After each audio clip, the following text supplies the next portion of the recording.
Hello friends, स्वागत है आपका आपके अपने यूट्यूब चैनल एबी स्टडी में। आज हम आप लोगों के लिए लेकर आए हैं जीके जीएस के मोस्ट इंपोर्टेंट क्वेश्चन जो आप लोगों के सभी कॉम्पिटिटिव एग्जाम्स में बहुत ज़्यादा यूजफुल होने वाले हैं।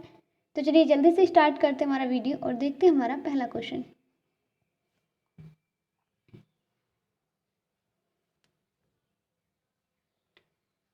हमारा पहला क्वेश्चन है 1925 में केंद्रीय विधानसभा का प्रथम निर्वाचित अध्यक्ष निम्नलिखित में से कौन था। 1925 में केंद्रीय विधानसभा का प्रथम निर्वाचित अध्यक्ष निम्नलिखित में से कौन था। तो निम्नलिखित में से कौन था? विट्ठल भाई पटेल थे। ठीक है, और विट्ठल भाई पटेल जो है ये एक स्वराज पार्टी के संस्थापक थे, एक भारतीय थे और एक राजनीतिक नेता थे और सरदार वल्लभ भाई पटेल के बड़े भाई थे। ठीक है, अगला क्वेश्चन, क्वेश्चन नंबर 2, अंगीकृत किए जाने के समय भारतीय संविधान सबसे लंबा संविधान था जिसमें मूलतः अनुच्छेद थे। कितने अनुच्छेद थे उस टाइम पे जब भारतीय संविधान को अंगीकृत किया गया था? तो उसमें कितने अनुच्छेद थे? उसमें अनुच्छेद थे 395 और इसको बनने में, संविधान को बनने में कितना टाइम लगा था? 11 माह 18 दिन, 2 साल 11 माह और 18 दिन। ठीक है, 2 साल 11 माह और 18 दिन लगे थे। अगले क्वेश्चन पे चलते हैं। क्वेश्चन नंबर 3, भारतीय संविधान की एकात्मक विशेषता के संबंध में इनमें से कौन सा गलत है। हमसे पूछा गया कि संविधान की एकात्मक जो विशेषताएं हैं उनके संबंध में इनमें से कौन सा गलत है। तो इनमें से कौन सा गलत हो जाएगा? संविधान की नाम्यता न होना, ये गलत है। अगला क्वेश्चन, भारत में किस प्रकार की सरकार है? भारत में किस प्रकार की सरकार है? भारत में संसदीय सरकार है। क्वेश्चन नंबर 5, निम्नलिखित में से किसे भारत में सरकार के संघीय स्वरूप का परिणाम कहा जा सकता है? निम्नलिखित में से किसे भारत में सरकार के संघीय स्वरूप का परिणाम कहा जाता है? निम्नलिखित में से किसे भारत में सरकार के संघीय स्वरूप का परिणाम कहा जाता है? तो क्या हो जाएगा हमारा आंसर? बहुस्तरीय सरकार, संघ, राज्य और स्थानीय। ये देखिए आरआरबी ग्रुप डी में पूछा गया क्वेश्चन है, आपका प्रीवियस क्वेश्चन है। अगला क्वेश्चन, क्वेश्चन नंबर 6, निम्नलिखित में से कौन सी भारतीय संविधान की एक प्रमुख विशेषता नहीं है? निम्नलिखित में से कौन सी है जो एक विशेषता नहीं है, भारतीय संविधान की विशेषता नहीं है? तो कौन सी हो जाएगी? भारतीय संविधान की विशेषता नहीं है सामंतशाही का प्रोत्साहन, ये गलत है। और बाकी संघवाद की विशेषता, संघवाद की स्थापना, सरकार की संसदीय स्वरूप, मूल अधिकार, ये सब हमारे भारत के संविधान की विशेषताएं हैं। और जो सामंतशाही है, सामंतशाही को प्रोत्साहन, ये गलत है, ये नहीं है। क्वेश्चन नंबर 7, भारतीय संविधान की संघीय व्यवस्था के संबंध में इनमें से कौन सी विशेषता सही है? भारतीय संविधान की संघीय व्यवस्था के संबंध में इनमें से कौन सी विशेषता सही है? हमसे पूछा गया है कि भारतीय संविधान की जो संघीय व्यवस्था है उसके संबंध में इनमें से कौन सी विशेषता सही है? तो क्या हो जाएगा हमारा आंसर? हमारा आंसर हो जाएगा द्वैध शासन। ठीक है, द्वैध शासन की जो बात की जाती है, विशेषता है, ये सही है। ठीक है, ये भी आपके आरआरबी ग्रुप डी का पूछा हुआ क्वेश्चन है। क्वेश्चन नंबर 8, भारतीय संविधान में कितने देशों से विशेषताएं ली गई हैं? भारतीय संविधान में कितने देशों से विशेषताएं ली गई हैं? तो भैया कितने देशों से विशेषताएं ली गई हैं? 10 देशों से। कौन कौन से देशों से ली गई है? यूएसए, देखो यूएसए लिखा है, रुक जाओ एक सेकंड, यूएसए से ली गई है और फ्रांस, अरे मैं बोली आप लोग सुन लो। ठीक है, देखो यूएसए से ली गई है और ऑस्ट्रेलिया से, आयरलैंड से, जर्मनी से, जापान से और फ्रांस से, रूस से, कनाडा से और दक्षिण अफ्रीका से, और किससे ली गई है? और भैया और किससे ली गई? ब्रिटिश से। ठीक है, 10 हो गई। अगले क्वेश्चन पे चलते हैं। निम्नलिखित में से किसने सर्वप्रथम भारत के लिए संविधान सभा के गठन का प्रस्ताव रखा था? सबसे पहले किसने रखा था भैया संविधान सभा के गठन का प्रस्ताव? तो वी.एन. राव ने रखा था। वी.एन. राव जो है इन्होंने रखा था संविधान सभा के गठन का प्रस्ताव। एम.एन. राव ने रखा था। वी.एन. राव ने नहीं, एम.एन. राव ने रखा था। भीमराव अम्बेडकर ने नहीं रखा था। नहीं, भीमराव अम्बेडकर ने, सॉरी मैं गलत बोल दी मैंने। वी.एन. राव ने नहीं रखा था, बल्कि एम.एन. रॉय ने रखा था। इन्होंने इसका प्रस्ताव रखा था और उस प्रस्ताव को लेकर कौन गया था? पंडित जवाहरलाल नेहरू लेके गए थे। ठीक है, वो बोले थे कांग्रेस के। अगले क्वेश्चन पे चलते हैं। Question number 10। भारतीय संविधान का अनुच्छेद 24 शोषण के विरुद्ध अधिकार से संबंधित है। अनुच्छेद 24 शोषण के विरुद्ध अधिकार से संबंधित। जो अनुच्छेद 24 है वो किस लिए है? वो शोषण के विरुद्ध अधिकार से संबंधित है। इस अनुच्छेद के अनुसार किसी कारखाने या खदान में काम करने हेतु सरकार द्वारा निर्धारित न्यूनतम आयु कितनी होनी चाहिए? कि कोई भी अगर कहीं पे किसी फैक्ट्री में, किसी गोदाम में, कहीं कारखाने में कोई काम कर रहा है तो उसकी एज कितनी होनी चाहिए? तो ये उसकी एज होनी चाहिए 18 साल। और अगर किसी को कोई चुनाव लड़ना है तो उसकी एज कितनी होनी चाहिए? तो उसकी एज होनी चाहिए, किसी भी सदस्य के लिए उसको निर्वाचित होना है तो उसको 25 साल का होना चाहिए। अगला क्वेश्चन नंबर 11। भारत के संविधान के संदर्भ में इनमें से संविधान सभा के निर्वाचित अध्यक्ष कौन थे? भारत के संविधान के संदर्भ में इनमें से संविधान सभा के निर्वाचित अध्यक्ष कौन थे? तो भैया निर्वाचित अध्यक्ष जो है वो जवाहरलाल नेहरू थे और ये हमारे देश के पहले प्रधानमंत्री थे और सबसे लंबा कार्यकाल जो है वो इन्हीं का चला था। Question number 12। मसौदा समिति के अध्यक्ष कौन थे? जो मसौदा समिति है उसके अध्यक्ष कौन थे? जिनके पास संविधान का मसौदा तैयार करने का कार्य था। ठीक है, जो मसौदा समिति थे उसके अध्यक्ष कौन थे? जिनके पास क्या काम था? संविधान का मसौदा तैयार करने का काम था। तो वो कौन थे? वो थे डॉक्टर भीमराव अम्बेडकर। ठीक है, मसौदा समिति के अध्यक्ष थे डॉक्टर भीमराव अम्बेडकर और इन्होंने मसौदा तैयार करने का काम जो था वो इनका था।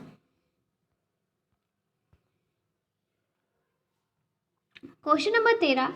राजनीतिक व्यवस्था का कौन सी विधा अलग अलग राज्यों या अन्य व्यवस्थाओं को एक व्यापक राजनीतिक प्रणाली के भीतर इस तरह एकजुट करती है कि प्रत्येक को अपनी अखंडता बनाए रखने का प्रावधान मिलता है? क्या पूछा गया है कि जो राजनीतिक व्यवस्था है, राजनीतिक व्यवस्था का कौन सी विधा अलग अलग राज्यों या अन्य व्यवस्थाओं को एक व्यापक राजनीतिक प्रणाली के भीतर इस तरह एकजुट करती है कि प्रत्येक को अपनी अखंडता बनाए रखने का प्रावधान मिलता रहता है? ठीक है, मिलता है। तो क्या बताया गया है किसमें? संघवाद में।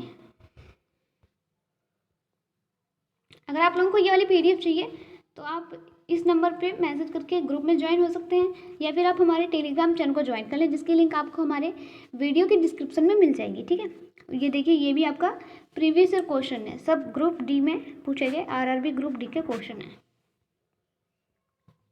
Question number 15।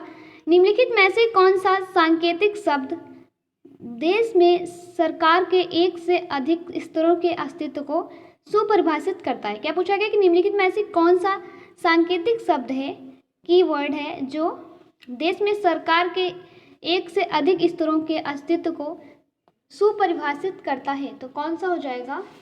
संघवाद। Question number 16। भारतीय संविधान की कौन सी विशेषता राज्य स्तर पर और केंद्र में सरकारों के अस्तित्व को संदर्भित करती है? तो कौन सी संदर्भित करती है? संघवाद। Question number 17। स्वतंत्रता के बाद भारत की संविधान सभा के अध्यक्ष कौन थे? स्वतंत्रता के बाद भारत की संविधान सभा के अध्यक्ष कौन थे? भारत की संविधान सभा के अध्यक्ष कौन थे हमसे पूछा गया है। तो डॉक्टर राजेंद्र प्रसाद थे, जिनको 11 दिसंबर 1946 को बनाया गया था और उनसे पहले 9 दिसंबर 1946 को अस्थायी रूप में किसको बना दिया गया था? सी राजगोपालाचारी को। और उसके बाद 11 दिसंबर 1946 को डॉक्टर राजेंद्र प्रसाद को स्थायी अध्यक्ष बनाया गया था। ठीक है, जो हमारा संविधान है इसको बनने में कितना टाइम लगा था? इसको बनने में टाइम लगा था 2 साल 11 माह 18 दिन। ठीक है, उसके बाद ये लागू कब पारित हो गया था हमारा? 26 नवंबर 1949 को लेकिन उस टाइम पे ये पूरी तरह से लागू नहीं हुआ था और 26 जनवरी 1950 को ये पूरी तरह से लागू हो गया और उसी दिन को गणतंत्र दिवस के रूप में मनाते हैं। ठीक है, अगला क्वेश्चन, स्वतंत्र भारत के संविधान सभा के अध्यक्ष कौन थे? स्वतंत्र भारत के संविधान सभा के अध्यक्ष थे डॉक्टर राजेंद्र प्रसाद। और प्रारूप समिति के अध्यक्ष कौन थे? ये आप लोग मुझे कमेंट में बताना। ठीक है, क्वेश्चन नंबर 19, 9 दिसंबर 1946 को आयोजित संविधान सभा की प्रथम बैठक के अध्यक्ष कौन थे? हमसे पूछा गया कि जो 9 दिसंबर 1946 को आयोजित संविधान सभा हुई थी उस बैठक के प्रथम बैठक के अध्यक्ष कौन थे? भैया प्रथम बैठक के जो अध्यक्ष थे वो डॉक्टर सच्चिदानंद सिन्हा थे और उनके बाद किसको बनाया गया था? डॉक्टर राजेंद्र प्रसाद को। ठीक है, ये देखिए आरआरबी एनटीपीसी का एग्जाम है, अभी आपके एनटीपीसी की भी वैकेंसी आ चुकी है तो एनटीपीसी वाले भी इसको देख सकते हैं। क्वेश्चन नंबर 20, इनमें से कौन भारतीय संविधान की मसौदा समिति के सदस्य नहीं थे? मसौदा समिति के सदस्य नहीं थे तो क्या हो जाएगा हमारा आंसर? ए वी ठक्कर, बाकी सैयद मोहम्मद सदुल्लाह, एन गोपाल स्वामी अय्यर, सॉरी अय्यर नहीं अयंगर, डॉक्टर के एम मुंशी, ये सभी थे और ए वी ठक्कर जो है वो नहीं थे। ठीक है, और मसौदा तैयार करने का काम किसका था? अभी हमने पीछे आपको बताया भीमराव अंबेडकर का काम था। ठीक है, क्वेश्चन नंबर 21, संविधान सभा के प्रारूप समिति के अध्यक्ष कौन थे? अभी हमने आपसे पीछे ये क्वेश्चन किया था कि प्रारूप समिति के अध्यक्ष कौन थे, तो ये प्रारूप समिति के अध्यक्ष थे डॉक्टर भीमराव अंबेडकर। ठीक है,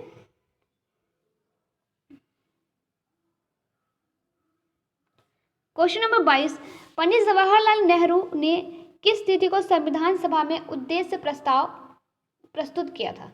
देखो ये जो मतलब BN राव जो थे, MN राव, उन्होंने इसका प्रस्ताव रखना चाहा था लेकिन उसके बाद क्या वो उन्होंने नहीं रखा था, रखा था किसने? पंडित जवाहरलाल नेहरू ने। और उन्होंने किस तिथि को रखा था? तो ये क्या हो जाएगा आंसर हमारा? उन्होंने रखा था 13 दिसंबर 1946 को। उन्होंने 13 दिसंबर 1946 को प्रस्ताव रखा, उद्देश्य प्रस्ताव रखा संविधान सभा के गठन के लिए। और ये लागू कब हुआ हमारा? 26 जनवरी 1950 को। यानी इसमें कितना टाइम लग गया बनने में? बहुत सारा टाइम लग गया। ठीक है, तो क्वेश्चन नंबर 23, भारतीय संविधान के निर्माण के दौरान निम्नलिखित में से किसने उद्देश्यों के कथन को प्रस्तुत किया है? भारतीय संविधान के निर्माण के दौरान, जो भारतीय संविधान है उसके निर्माण के दौरान निम्नलिखित में से किसने उद्देश्यों के कथन को प्रस्तुत किया? उद्देश्यों के कथन को प्रस्तुत किया जवाहरलाल नेहरू ने।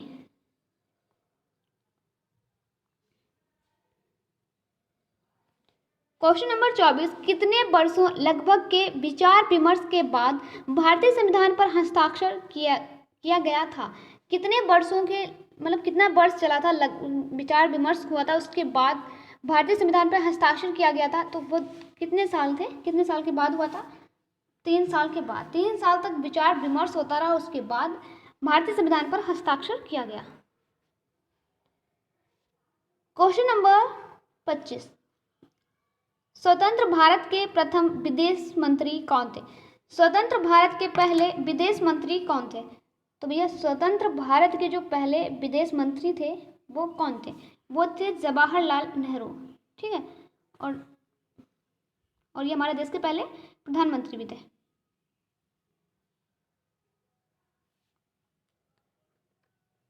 क्वेश्चन नंबर 26, स्वतंत्र भारत का पहला केंद्रीय बजट किसने पेश किया था? स्वतंत्र भारत का पहला जो केंद्रीय बजट था वो किसने पेश किया था? वो पेश किया था R.K. शनमुखम शेट्टी ने। किसने किया था? R.K. शनमुखम शेट्टी ने किया था।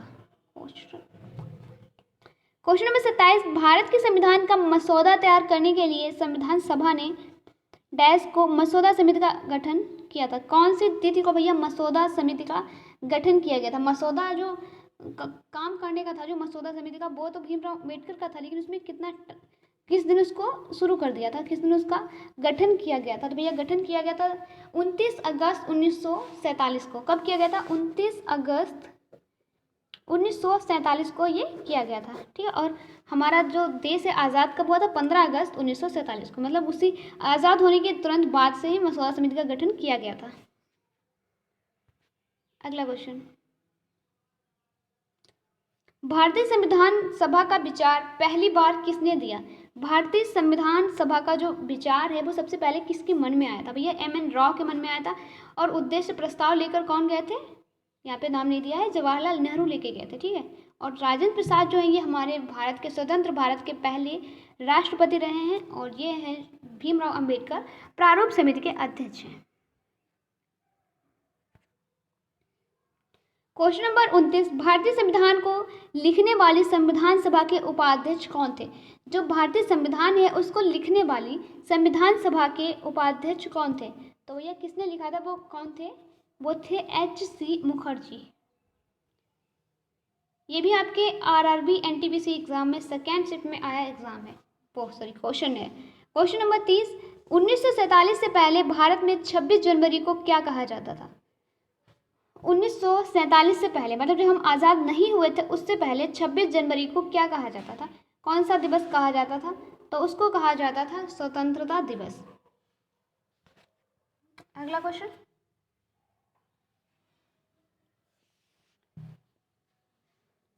क्वेश्चन नंबर 31, भारतीय संविधान के जनक के रूप में किसे जाना जाता है? भारतीय संविधान का जनक भैया भीमराव अंबेडकर, डॉक्टर भीमराव अंबेडकर को कहा जाता है, भीमराव अंबेडकर को, ठीक है। अगला क्वेश्चन, क्वेश्चन नंबर 32, भारत में सांप्रदायिक चुनावी प्रणाली सबसे पहले डैश द्वारा शुरू की गई थी? भारत में सांप्रदायिक चुनावी प्रणाली जो है कॉमनवेल्थ इलेक्टोरेट सिस्टम, जो सांप्रदायिक चुनावी प्रणाली है भारत में सांप्रदायिक चुनावी प्रणाली सबसे पहले किसके द्वारा शुरू की गई थी? तो सबसे पहले शुरू की गई थी मार्लेमिंटो रिफॉर्म्स 1919 में। मार्लेमिंटो रिफॉर्म्स के द्वारा 1919 में शुरू की गई थी कौन सी प्रणाली? सांप्रदायिक चुनावी प्रणाली। क्वेश्चन नंबर 33, किस निर्णय ने संविधान की मूल संरचना का सिद्धांत निर्धारित किया? किस निर्णय ने संविधान की मूल संरचना का सिद्धांत निर्धारित किया? तो केशवानंद भारतीवाद।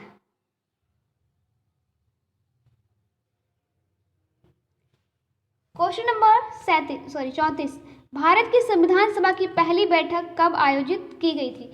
तो पहली बैठक कब हुई थी? पहली बैठक हुई थी 9 दिसंबर 1946 को, ठीक है।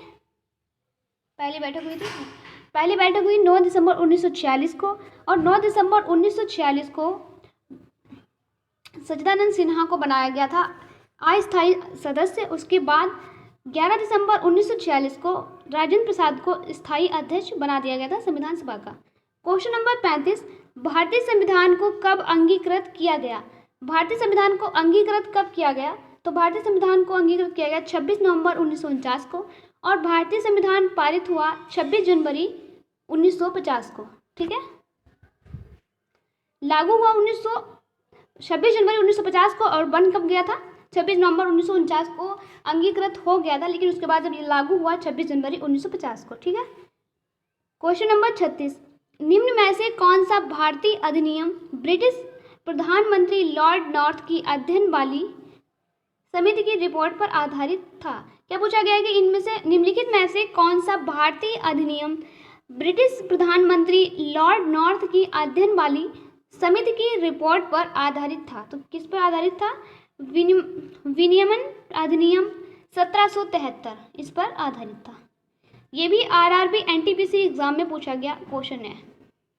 क्वेश्चन नंबर 37, विश्व का सबसे लंबा संविधान लिखित संविधान किस देश का? विश्व का सबसे लंबा लिखित संविधान जो है वो हमारे देश भारत का है, जिसको बनाने में कुल कितना टाइम लगा था मैंने अभी आपको पीछे भी बताया था, 2 साल 11 माह 18 दिन, ठीक है।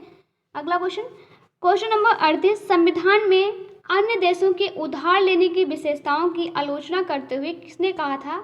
संविधान के मौलिक विचारों के संदर्भ में किसी को भी कोई विशेष अधिकार नहीं है। ये किसने कहा था? ये कहा था डॉक्टर भीमराव अंबेडकर ने। क्वेश्चन नंबर 39, भारत के संविधान की मसौदा समिति के अध्यक्ष कौन थे? हमने आपको कई बार बताया मसौदा समिति के अध्यक्ष डॉक्टर भीमराव अंबेडकर थे, जिनको मसौदा तैयार करने का काम दिया गया था, और ये प्रारूप समिति के भी अध्यक्ष थे, और इन्होंने हमारे भारत के संविधान को बनाने में उसको लिखने में महत्वपूर्ण भूमिका निभाई है। ठीक है, तो हम पहुंच चुके हैं अपने आज के आखिरी क्वेश्चन पे, और हमारा क्वेश्चन है भारतीय संविधान के संबंध में निम्नलिखित में से कौन सा कथन सही है। ठीक है, हमसे क्या पूछा गया कि भारतीय संविधान के संबंध में निम्नलिखित में से कौन सा कथन सही है। तो इसमें से जो भी राइट आंसर होगा आप हमें कमेंट में बताओगे, और वीडियो अच्छा लगा हो तो लाइक करें, अपने फ्रेंड के साथ शेयर करें। चैनल पर पहली बार आए हैं तो अभी सब्सक्राइब कर लें और बेल आइकन को प्रेस करना बिल्कुल ना भूलें। अगर आप लोगों को कोई भी पीडीएफ चाहिए तो आप हमारे टेलीग्राम चैनल को ज्वाइन कर लें या हमारे व्हाट्सएप ग्रुप से ज्वाइन हो जाएं, ये आपका नंबर यहाँ पे दिया गया है। ठीक है, तो चलते हैं, फिर मिलते हैं अगले वीडियो में इसी तरह के क्वेश्चंस के साथ। तब तक के लिए bye bye and take care.